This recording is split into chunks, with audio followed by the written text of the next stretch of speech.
du contenu audio et écrit, des cours en ligne et des séminaires en présentiel, des consultations et des accompagnements personnalisés, un canal public et un groupe privé sur Telegram, des projets pour la communauté, pour t'épanouir dans ta foi au cœur du message coranique. Bienvenue sur ce qui est bien plus qu'une chaîne YouTube. L'importance de la zakat dans l'islam n'est plus à démontrer. Sa place est centrale dans le message coranique. Et ce n'est pas non plus de ses modalités juridiques dont j'aimerais te parler dans cet audio, mais de sa fonction, et de manière plus large, de la vision économique que le Coran nous présente. Déjà, une chose essentielle, le Coran n'est absolument pas le premier livre à avoir instauré le principe de la zakat. Tout comme la prière ou encore le jeûne, cet ordre divin a été prescrit à toutes les communautés qui nous ont précédés. J'en veux pour preuve le verset 12 de Sourate 5, mais en vérité il y en a d'autres, dans lequel Allah nous informe clairement que cette prescription avait été ordonnée aux Bani Israël, c'est-à-dire à tous les prophètes de Jacob à Jésus, alayhim salatu wassalam. Ce verset dit « Et Allah, certes, prit l'engagement des enfants d'Israël. Nous nommâmes 12 chefs d'entre eux, et Allah dit « Je suis avec vous, pourvu que vous accomplissiez la salat, acquittiez la zakat, croyez en mes messagers, les aidiez, et fassiez à Allah un bon prêt. » Allah a toujours fait une condition d'entrée au paradis, une condition pour obtenir sa miséricorde. Il nous dit aussi dans son livre « Wa rahmati wasi'at kulla shay » et ma miséricorde embrasse toute chose. « Fasaktubuha lilladhina yattaquna wa yu'tuna az-zakat » Je la prescrirai à ceux qui sont attentifs, acquittent la zakat, walladhina hum bi ayatina yu'minun et ont foi en nos signes. On est donc face à une prescription immuable, intemporelle et universelle. Pourquoi et comment alors a-t-elle pu devenir l'action la plus sous-cotée, la plus sous-estimée dans le discours islamique aujourd'hui ? Bien sûr, les imams et les prédicateurs en parlent. Ils font des rappels pour inciter les musulmans à donner la zakat, mais finalement, à côté d'autres sujets, ils n'en parlent que très peu. Alors que dans le Coran, elle est pratiquement toujours liée à l'accomplissement de la prière, force est de constater que la place de la prière dans nos discours a pratiquement annihilé, effacé celle de la zakat. Nous n'en parlons vraiment pas assez, et lorsqu'on en parle, malheureusement, on en parle assez mal, en la réduisant à la sphère juridique. On en a fait une obligation du droit, on l'appelle d'ailleurs l'aumône légale, alors que ce n'est absolument pas le sens ni la place qu'Allah lui donne dans le Coran. La zakat, c'est plutôt la purification. Non seulement ce qui va purifier ta personne, ton cœur de toute maladie spirituelle comme l'avarice, etc., mais aussi purifier la société de ses maux, de ses problématiques sociales qui la gangrènent, l'individualisme, le capitalisme, où chacun pense à son profit sans se soucier des autres, sans se soucier des conséquences sur autrui, sur l'environnement, sur la planète, sur la répartition des richesses et sur l'écart abyssal entre des riches de plus en plus riches et des pauvres de plus en plus nombreux. En fait, la zakat est avant tout un état d'esprit. Dès lors que tu perçois ou acquiers quelque chose, tu en partages une partie avec ceux qui t'entourent. Voilà pourquoi Allah nous informe qu'Ismaïl alayhi salam a enseigné ce principe à sa famille. وَاذْكُرْ فِي الْكِتَابِ إِسْمَاعِيل et mentionne Ismaël dans le livre. Il était fidèle à ses promesses et c'était un messager et un prophète. وَكَانَ يَأْمُرُ أَهْلَهُ بِالصَّلَاةِ وَالزَّكَاةِ Il commandait à sa famille la prière et la zakat. Il était agréé auprès de son Seigneur. Si tu penses qu'Ismaïl a enseigné la jurisprudence de la zakat à sa femme et ses enfants, tu te mets un doigt dans l'œil. Et puis d'abord, pourquoi enseigner ce sujet à des gens qui, selon nous, ne sont même pas solvables ? Non, en vérité, ce qu'il leur a enseigné à travers ce principe, c'est « partage, tu n'es pas tout seul, évolue en coopération, en harmonie avec les autres, avec ton environnement, sois solidaire avec ceux qui sont à tes côtés.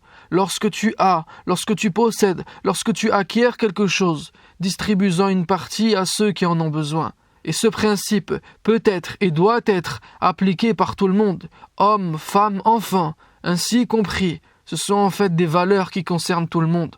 C'est quelque part une éducation financière, une conscience économique, et c'est ce qui nous manque aujourd'hui. Si tu regardes sur YouTube, par exemple, la quasi-totalité des vidéos qui sont publiées à ce sujet s'intitulent « Comment calculer sa zakat ?» Et c'est ça le problème. À cause de tous ces calculs juridiques complexes, on en oublie la finalité. On passe à côté du cœur, de l'âme, de la conscience. Donc on enseigne aux musulmans des usages et des modalités, mais ensuite on les laisse livrer à eux-mêmes. Résultat, chacun se débrouille comme il peut pour la sortir et fait jouer le bouche à oreille pour la reverser à quelqu'un. Écoute-moi, wallahi, notre manière d'appliquer ce pilier fondamental de notre religion joue en notre défaveur. C'est un témoin qui révèle une très grosse faille dans notre communauté. Notre faille, c'est qu'il nous manque une vision. L'argent de la zakat devrait être organisé et utilisé d'une manière intelligente et clairvoyante. Entre la zakat et les sadaqat des musulmans de France, on parle de centaines de millions d'euros, sûrement même plus d'1 milliard d'euros chaque année. Où va tout cet argent ? Où est-il investi ? Pourquoi il n'y a qu'une infime partie de nos aumônes qui est utilisée pour construire l'avenir de notre communauté, qui est investie pour les nouvelles générations, nos propres enfants ? Cet argent est censé nous donner les moyens de nos ambitions. Mais a-t-on vraiment de l'ambition déjà ? Quelle est notre ambition ? Une ambition sera toujours petite, sans une grande vision. Toute petite vision égale toute petite ambition. Si nous voulons réellement faire face aux défis de notre époque, nous devons déjà commencer par réapprendre ce que le Coran nous enseigne en matière d'économie, des échanges bons, sains, éthiques et équitables. Et en parallèle, apprendre et comprendre comment fonctionne l'économie. Malheureusement, nous avons une connaissance beaucoup trop superficielle des systèmes économiques qui nous gouvernent, et c'est ce qui nous fait grandement défaut. Sans comprendre son terrain, les dynamiques, les acteurs, les institutions, on continuera à être totalement dépendant d'un système qui joue contre nous, et par conséquent, on restera infidèle aux orientations coraniques, tout en espérant qu'Allah nous vienne en aide, comme si tout ce que nous avions à faire était de prier et attendre que ça se passe. On est complètement déconnecté de la réalité. Pourtant, le Coran n'est pas détaché de la vie matérielle. Au contraire, il nous enseigne que si la lutte est spirituelle, elle est tout aussi bien économique. Et le potentiel est là, sous nos yeux, entre nos mains, avec plus d'organisation. On pourrait réinvestir cet argent pour notre communauté, financer des projets générateurs d'emplois, développer l'acquisition de capital pour pouvoir lancer des petites ou moyennes entreprises, mettre en place des projets viables, créer des structures pour nos quartiers, œuvrer pour notre indépendance et notre autonomie, régler nous-mêmes les problèmes de délinquance par exemple. Mais après, qu'est-ce que tu veux faire avec une communauté aussi divisée ?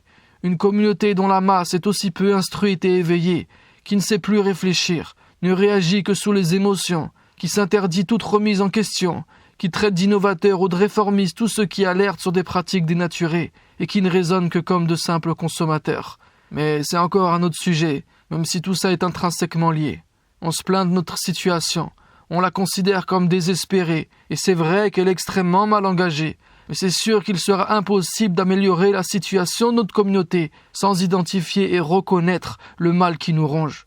Et rien ne changera si chacun individuellement ne fait pas ce qu'il a à faire. Si chacun individuellement n'assimile pas le fait que nous n'avons que ce que nous méritons et n'intègre pas que si l'on continue à répéter des choses qui ne fonctionnent pas, ça ne fonctionnera pas mieux. Et ça commence par ralentir, se poser et prendre le temps de comprendre le monde et revenir au cœur de la parole d'Allah, car c'est elle qui développera une foi et une vision nécessaires pour nous permettre d'œuvrer efficacement. Si nous ne sommes même pas capables de prendre ce temps, comment prétendre sérieusement améliorer les choses ? Si nous ne sommes même pas conscients de notre problème, personne ne le réglera pour nous. Notre futur se nourrit de nos actions présentes. Pas d'élévation collective sans éveil individuel. Je te demande pas de changer le monde. Pour être franc avec toi, je n'y crois même pas moi-même, mais juste de vivre en conformité avec l'esprit du message qu'Allah nous a révélé. La zakat est une action qui est dans le cœur de tous les croyants, dans la vie de tous les musulmans. En général, on a tous envie de s'en acquitter. Mais la bonne intention ne suffit pas. Sans une compréhension profonde, il y aura toujours trop de confusion dans les règles qui empêcheront d'en profiter comme il se doit. On en connaît trop peu à ce sujet. On n'aborde pratiquement jamais comment notre prophète alayhi salatu wassalam a fait fonctionner l'économie de sa société à la lumière de l'enseignement divin, ni les principes éthiques coraniques concernant les échanges et la consommation en général. On sait qu'il a construit une mosquée dès son arrivée à Médine, mais on ignore que dans le même temps, il a ouvert un marché pour les musulmans. Et le problème est là, notre vision est beaucoup trop superficielle. On stagne à la surface, on se plie devant la lettre de la loi, tout en trahissant le cœur de la loi. Mais si on continue d'utiliser la zakat comme simple aumône, elle n'atteindra jamais son réel potentiel, sa réelle plus-value. En fait, ce n'est pas un don caritatif individuel avec un effet court-termiste pour le bénéficiaire. Ça, c'est du dépannage, juste du bricolage. Le projet coranique est beaucoup plus vaste. Allah dit dans le Coran: خُذْ مِنْ أَمْوَالِهِمْ صَدَقَةً تُطَهِّرُهُمْ وَتُزَكِّيهِمْ بِهَا. Prélève de leurs biens une sadaqa, par laquelle tu les purifies et les bénis. La récolte de la zakat était institutionnalisée à l'époque du prophète, et l'argent était redistribué intégralement pour financer les besoins sociaux de l'époque. Durant toute la période médinoise, il a œuvré pour l'indépendance économique de sa communauté. La vocation de la zakat est beaucoup plus large que l'assistanat. L'idée est plutôt de créer un système qui sortira les bénéficiaires de la pauvreté, de les aider, les accompagner et leur permettre de ne plus être demandeurs jusqu'à ce qu'ils deviennent à leur tour des contributeurs. Mais il n'y a qu'une pratique de la zakat bien pensée et bien organisée, à la lumière des problématiques sociales de chacun, qui peut produire un tel cercle vertueux, qui peut produire un outil de changement social, de développement durable pour la communauté musulmane, mais également pour l'intérêt général de toute la société. La solution qu'elle propose est une réponse directe à des problématiques sociales qui perdurent et que l'on peine à traiter. Pour tout projet sérieux, il faut des ressources, et la zakat est une ressource permanente, considérable, qui permettrait de financer directement nos propres structures sociales, nos propres organismes locaux qui travailleraient pour aider et accompagner les plus nécessiteux. Mais tant que la zakat est payée individuellement, chacun dans son coin, de manière ponctuelle, qu'autant de personnes en seront exonérées à cause de règles inadaptées à notre contexte par exemple, qu'aucun projet commun et de stratégie collective ne seront mis en place, alors elle n'aura que peu d'impact et ne sera pas efficace malheureusement. L'institutionnalisation de la zakat, de sa récolte à sa redistribution, avec une vision et des objectifs, en comprenant la situation locale et les enjeux sociaux, est une nécessité et la seule proposition tangible et efficace pour renforcer notre communauté. Ça ne peut passer que par une fondation ou une organisation solide et solidaire qui travaille en équipe et en réseau de manière unifiée, qui est implantée sur le terrain et qui travaille en cohérence avec la vision économique coranique. Ça dépasse l'obligation religieuse qui sert à l'intérêt communautaire. La zakat est en vérité une pratique sociale d'intérêt public. Elle sert plus largement l'intérêt général, le bien commun, nos frères et nos concitoyens musulmans ou non. Bon, maintenant que faire, en attendant que tout cela voie le jour? Il y a beaucoup de choses à dire, mais pour rester simple et concis, en fonction de tes moyens et quelle que soit ta situation, regarde combien tu peux donner en aumône pour Allah chaque mois et paramètre un virement automatique mensuel pour une personne, une structure ou une association qui en fera bon usage. Sois extrêmement vigilant lorsque tu donnes cet argent. Il faut qu'il serve à un projet viable et non pas à maintenir les bénéficiaires dans l'assistanat. Et j'aimerais te dire un truc. Mieux vaut que tu donnes une grosse somme à une personne que plein de petites sommes à plein de monde. Mais attention, ne te fais pas avoir. Il y a beaucoup d'escroqueries dans la mendicité. J'en ai moi-même été victime et depuis je me suis juré de ne plus donner à des personnes qui ne remplissent pas certains critères. Et il y a aussi beaucoup de collectes qui n'en valent pas la peine.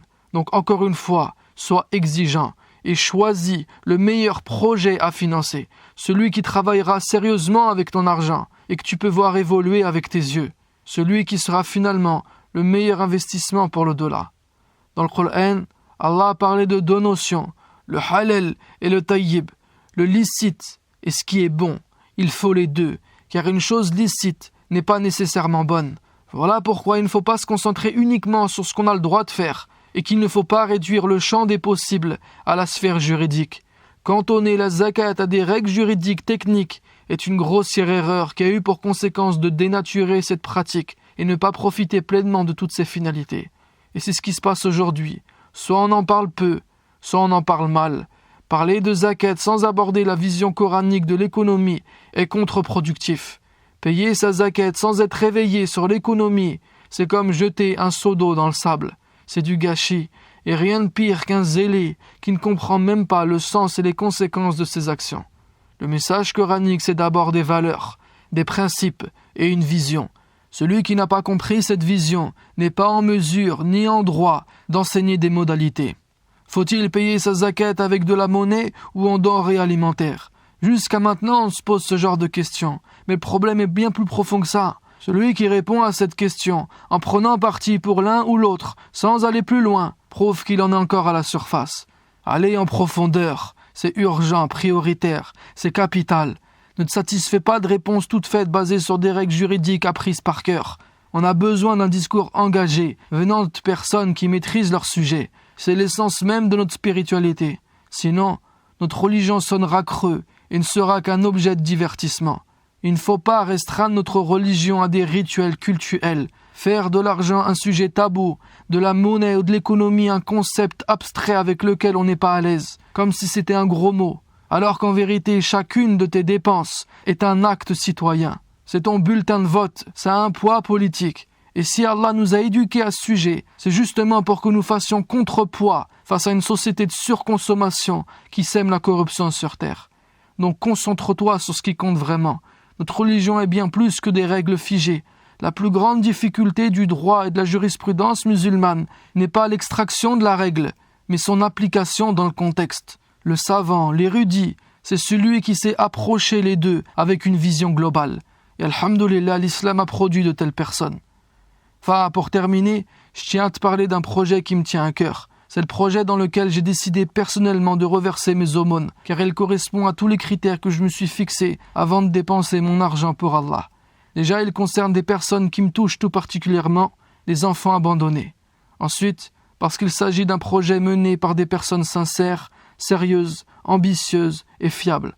Et enfin, parce qu'il a une vision qui est large. Ce n'est pas un orphelinat comme un autre, c'est un village entier, avec son école, sa permaculture et sa mosquée. Son activité génère des centaines d'emplois pour les villages avoisinants. Son modèle est en train d'être dupliqué autour. Et en plus, il est en mesure d'accueillir des bénévoles tout au long de l'année.